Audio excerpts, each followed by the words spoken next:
시편 138편부터 145편까지는 다윗의 시편이라는 같은 제목이 이어집니다. 138편, 145편은 하나님을 찬양하는 내용이고 그 가운데 있는 시편들은 하나님께 기도하는 내용입니다. 오늘 시편 138편은 세 부분으로 나눠집니다. 1절에서 3절, 4절에서 6절, 그리고 7절부터 끝까지입니다.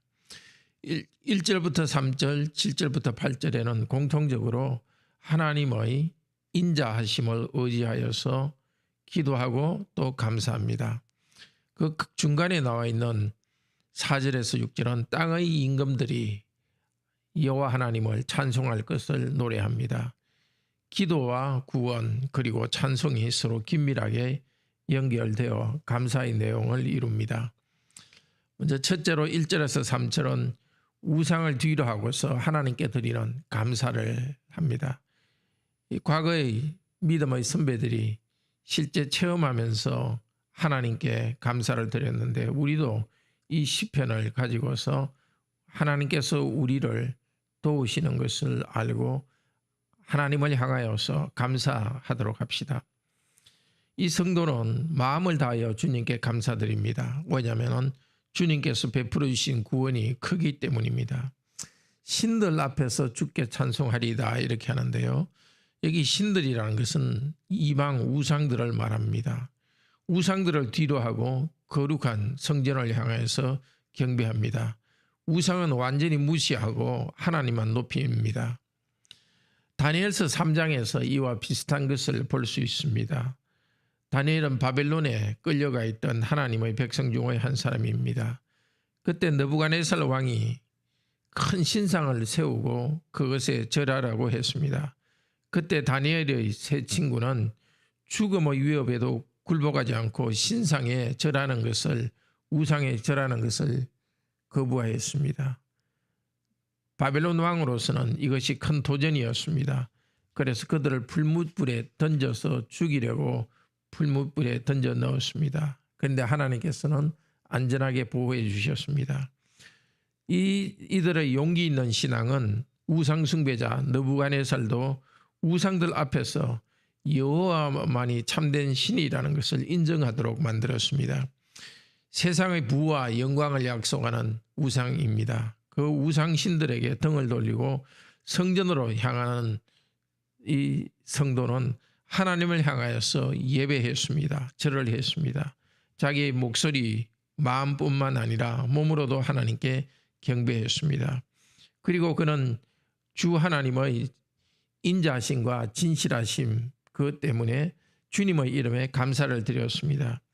우상을 섬기는 사람은 현세적인 것을 추구하면서 자신의 이름을 내려고 합니다.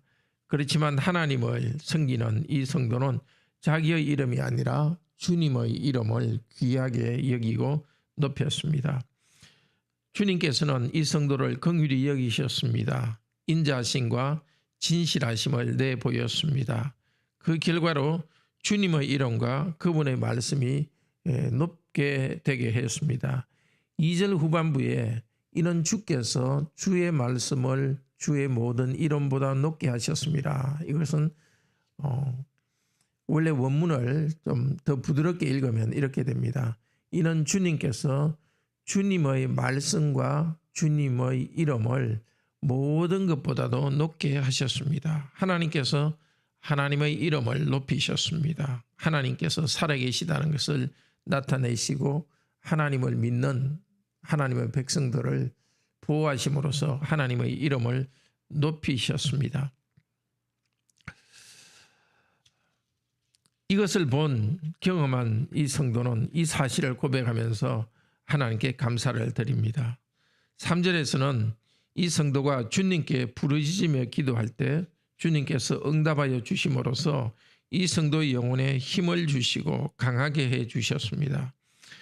자, 이렇게 이 성도를 강하게 해 주신 것은 환경이 변화됐을 수도 있습니다. 그렇지만 환경의 변화가 없더라도 그 변화가 있기 전에도 하나님께서는 이 성도의 마음을 강하고 담대하게 만들어 주셨습니다. 우리가 기도하고 하나님께 은혜를 간구할 때 하나님께서는 환경을 변화시키기 전에 우리 자신을 먼저 변화시킵니다. 그래서 강하고 담대하게 그 어려운 상황을 헤쳐나가도록 합니다. 아마 이것을 경험하셨을 것입니다. 또 우리가 경험했던 것들이 더 경험되기를 바랍니다. 하나님께 기도할 때 왠지 하나님께서 우리와 함께 계셔서 우리를 굳세게 하는 것을 경험하기를 바랍니다. 성도가 기도했을 때 하나님께서 응답해 주셨습니다. 성도는 이것을 가리켜서 주님의 이름과 주님의 말씀이 높이 들린 일이라고 말합니다. 하나님의 언약의 말씀에 근거하여서 기도를 드렸을 때 하나님께서는 그 말씀을 모든 것 위에 두심으로써 말씀이 이루어지게 하심으로써 하나님의 약속이 과연 참되다는 것을 널리 알려주셨습니다. 이제 두 번째로 4절부터 6절은 땅의 임금들이 하나님께 감사를 드린다고 합니다. 4절에 땅의 임금들이 주님께 돌아온 이유는 그들이 주님의 입에서 나오는 말씀을 들었기 때문입니다. 주님의 입에서 나오는 말씀. 그리고 5절에 임금들이 여호와의 길을 노래합니다. 그 이유는 여호와의 영광이 크기 때문입니다. 5절에 여호와의 영광이라는 것은 하나님께서 구원하시는 능력을 나타내 주는 것과 관련되어 있습니다. 하나님께서 구체적으로 어떻게 하셨는지는 모르지만은 왕들에게 구원을 베풀어 주셨습니다. 그분의 영광이 하나님의 영광이 나타나면 땅의 임금들도 여호와 하나님의 길을 찬송하며 순종할 것입니다. 지금 이방 임금들은 여호와의 말씀을 듣고 구원의 은혜를 누림으로써 여호와의 큰 영광을 보게 되었습니다.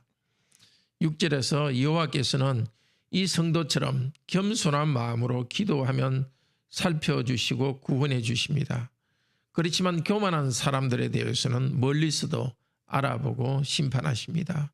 그 결과 땅의 임금들도 교만한 자리에서 내려와서 이 성도와 같이 주님을 믿고 찬양하게 됩니다.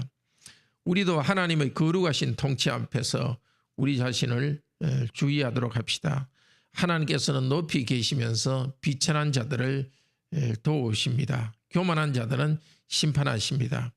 우리가 주님 앞에서 자신을 겸손히 낮출 때 하나님께서는 우리의 기도를 응답하여 주시고 구원해 주실 것입니다. 그럴 때 다른 사람들도 믿지 않는 사람들도 그것을 보고 구원에 참여하는 은혜를 누리게 될 것입니다. 이제 7절부터 8절은 원수들 앞에서 구원하여 줄 것을 지금 어려운 가운데서 하나님께 기도하면서 하나님께서 구원해 줄 것을 신뢰하고 있습니다. 앞쪽에서 이 성도는 주님의 능력의 말씀을 듣고 구원의 은혜를 누리면서 감사의 찬송을 드렸습니다. 그런데 7절에 보면 여전히 이 성도는 환난 가운데 있습니다. 내가 환난 중에 다닐지라도 또 내 원수들의 분노를 막으시며, 자, 이것이 우리의 삶 아닙니까? 어려움이 있을 때 하나님께 기도했을 때 하나님께서 우리 기도를 들어주시고 우리에게 은혜를 베풀어 주십니다. 그렇다고 우리 인생의 문제가 다 끝난 것은 아닙니다. 하나의 문제가 끝나면 또 다른 문제가 있고 또 다른 어려움이 있습니다. 그래서 우리는 기도합니다. 하나님께서 이미 베풀어 주신 은혜 때문에 감사하지만 동시에 지금 또 내가 부딪히는 문제를 하나님께서 해결해 주시도록 또 이 문제로부터 구원해 주시도록 하나님께 기도합니다. 성도는 끝까지 하나님만 의지합니다. 이 원수가 내가 원수 삼는다는 뜻은 아닙니다. 사람들이 나를 원수로 삼고 나에게 공격합니다. 거기에 대해서 맞대응하지 않고 하나님께 기도합니다. 하나님, 저를 원수 삼는 그들을 막아주시옵소서 하고 기도합니다. 여기에 성도는 확신이 있습니다. 8절에 주님의 인자하심이 영원하다는 것을 고백합니다. 자, 2절에서 이미 인자하심을 경험했습니다. 은혜를 주셨습니다. 지금 새로운 문제를 부딪혔을 때 하나님께 그 인자하신 하나님께서 지금 새로운 부딪힌 문제, 새로운 문제도 해결해 주실 것을 확신하고 있습니다. 이 인자하심이라는 것은 헤세드인데요. 히브리 말로 헤세드. 그것은 하나님께서 언약을 맺으시고 언약에 신실하게 사랑을 계속 끝까지 베풀어 주신다는 것입니다. 이 성도가 응답받을 수 있는 이유는 무슨 내가 어떤 하나님 앞에 장점이 있어서가 아닙니다. 8절에 여호와여 주의 인자하심, 이 주는 당신입니다. 당신의 인자하심은 영원하오니, 하나님께서 영원한 언약의 사랑을 베풀어 주신다는 하나님이 어떠한 분인가 때문에 이 어려움에서 풀어주실 것을 확신하고 있습니다. 8절에 여호와께서 나를 위하여 보상해 주시리이다. 이것을 직역하면 여호와께서 나와 관련된 것을 완전케 하실 것입니다, 이 뜻입니다. 나와 관련된 것은 8절 후반부에 나오는 주의 손으로 지으신 것과 관련되어 있습니다. 주의 손으로 지으신 것은 여기서는 단순히 창조하신 피조물을 말하는 것이 아니라 하나님께서 구원해 주신 하나님의 백성을 말합니다. 주의 손으로 지으신 것, 재창조하신 거죠. 우리의 아버지가 되시는 하나님께서는 토기장인처럼 우리를 손으로 빚어서 만들었습니다. 지금도 우리의 구원의 계획을 이루어가고 있습니다. 신실하십니다. 우리도 이 시편을 함께 부르면서 고난 가운데 주님께 부르짖읍시다. 그 기도의 응답으로 구원의 은혜를 우리의 일상적인 삶 가운데서 계속 경험하기를 바랍니다. 그렇게 하면서 우리 주 하나님과 동행하는 복된 인생을 살아가도록 합시다. 주님의 손으로 지으신 것을 결코 버리지 아니하시고 포기하지 않고 이루실 것입니다.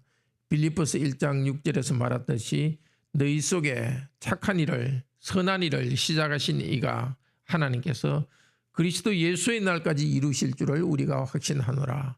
그리스도 예수께서 재림하실 그날까지 하나님께서 선한 일을 계속 이루어 가실 것을 확신합니다.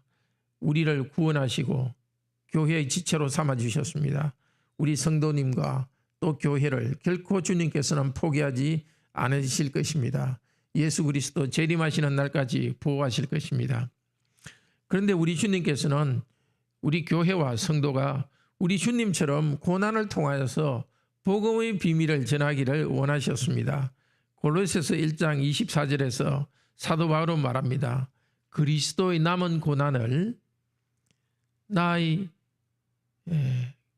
그리스도의 몸된 교회를 위한 남은 고난을 내 육체에 채우노라고 말합니다.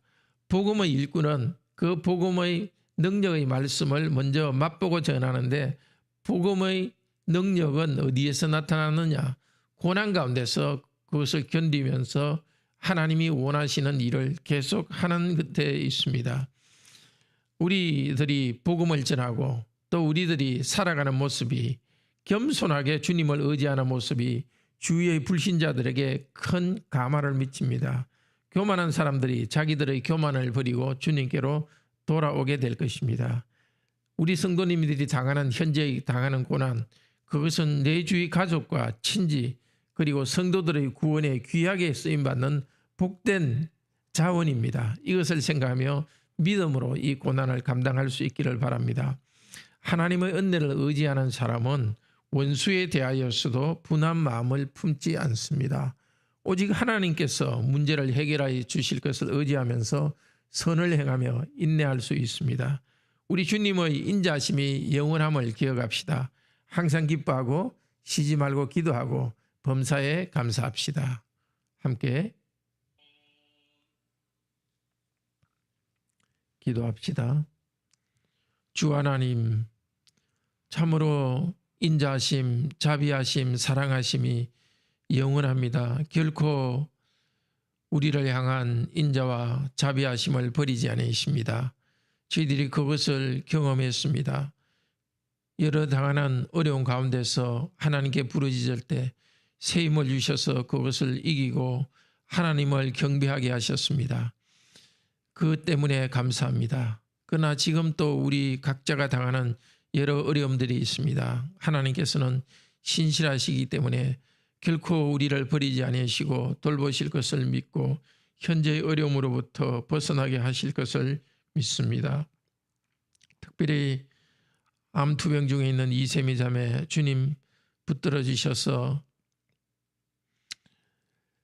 지금까지 치료가 아주 성공적으로 되게 하셔서 감사합니다. 완전히 이 병으로부터 벗어나서 자매가 하나님의 형상으로서 가정을 세우고 교회를 세우는 이 일에 매진할 수 있도록 힘을 주소서. 경제적인 어려움에 있는 성도들, 또 직장을 구하는 성도들에게 주님께서 은혜 베푸소서. 결혼을 원하는 우리 청년들에게 아름다운 가정을 이룰 수 있도록 은혜를 주소서. 온 세계에 흩어져서 주님께 경배하고 주님을 사랑하는 백성들의 경배를 받아주시고 특별히 핍박 가운데 있는 성도들을 주님께서 돌봐주시옵소서. 주 예수 그리스도 이름으로 기도드립니다. 아멘. 은혜로운 기도 시간 되기를 축복합니다.